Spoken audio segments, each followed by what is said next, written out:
இன்னும் பல வருஷத்துக்கு நம்மளுடைய குடும்பங்கள், நம்மளுடைய சந்ததிகள், நம்மளுடைய தலைமுறைகள் எல்லாருமே நல்லா இருப்போம், நல்லா இருப்போம், நல்லா இருப்போம்.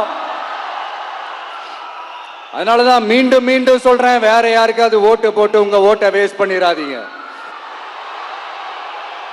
அதனாலதான் பார்த்து பார்த்து உங்களுக்கான வாக்குறுதிகளை நாம அதை அறிவிச்சிட்டு இருக்கிறோம். சொல்லாதத செய்ய முடியாததெல்லாம் சொல்லவே மாட்டோம். அதுல ரொம்ப உறுதியா இருக்கிறோம். சொல்லாததை செய்வோம், அது வேற விஷயம். ஆனா செய்யறத மட்டும் தான் சொல்லுவோம்.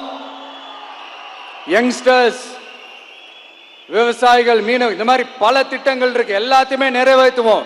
இந்த விஜய் அதை சாத்தியமாக்கி காட்டுவான். இத நான் ஏன் இவ்வளவு ஸ்ட்ராங்கா சொல்றேன் அப்படின்னா, மக்கள் பணத்திலிருந்து ஒரு பைசா கூட தொட வேண்டிய அவசியமே எனக்கு இல்லை. உங்களுக்கு புரியுதுங்களா? உங்களுக்கு மக்களுக்கு தப்பே நடக்காது, தப்பே நடக்க விட மாட்டேன்.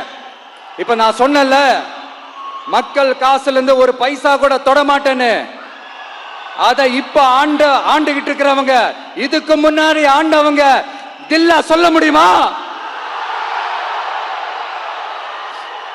என்னை எதிர்த்துட்டு இருக்கிறவங்களால தில்லா, கட்ஸா, கெத்தா இத சொல்ல முடியுமா?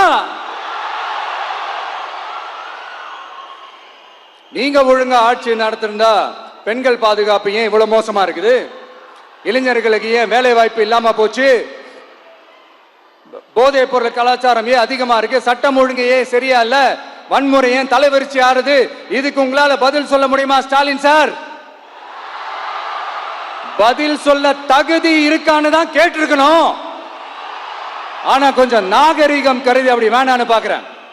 2-2.5 வயசு குழந்தைய துள்ள துடிக்க உங்க திமுக நிர்வாகி ஒருத்தன் கொன்னான, அதுக்கு என்ன பதில் சொல்ல போறீங்க?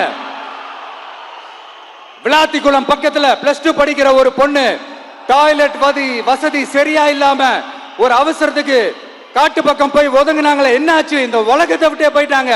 அதுக்கு என்ன பதில் சொல்ல போறீங்க? இந்த பிள்ளைங்களை உங்களால திருப்பி கொடுக்க முடியுமா சார்? 5 வருஷமா போலீஸ் டிபார்ட்மெண்ட் கையில வச்சுக்கிட்டு என்ன சார் பண்ணீங்க? பொம்மைகள் மாதிரி வச்சு விளையாடிட்டு இருந்தீங்களா? ஒரு மனசாட்சின்றது வேணாம். நாங்குநேரி பிரச்சனையை பத்தி பேசினா அது போதையில நடந்துச்சான், போதை பொருட்கள்னால அது நடந்துச்சான். பெரிய கண்டுபிடிப்பு எங்களுக்கு தெரியாது பாரு. அது எங்களுக்கும் தெரியும், உங்களுக்கு தெரியும். கேள்வி அது இல்ல, அதை ஏன் தடுக்கலன்றதுதான் எங்களுடைய கேள்வி. இது மட்டுமா?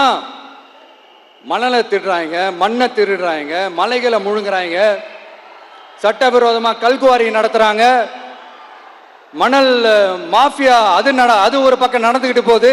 இன்னொரு பக்கம் மினிஸ்டர்ஸ் கொள்ளையடிக்கிறாங்க, இன்னொரு பக்கம் குடும்பமா சேர்ந்து கொள்ளையடிக்கிறாங்க. டாஸ்மாக்ல ஊழல், நகராட்சி துறையில ஊழல், இப்படி ஊழல் ஆட்சி முழுக்க ஊழல்லே ஊறி போய் நாரி போய் கிடக்குது. எந்த மூஞ்ச வச்சுக்கிட்டு சார் வந்து ஓட்ட கேட்பீங்க?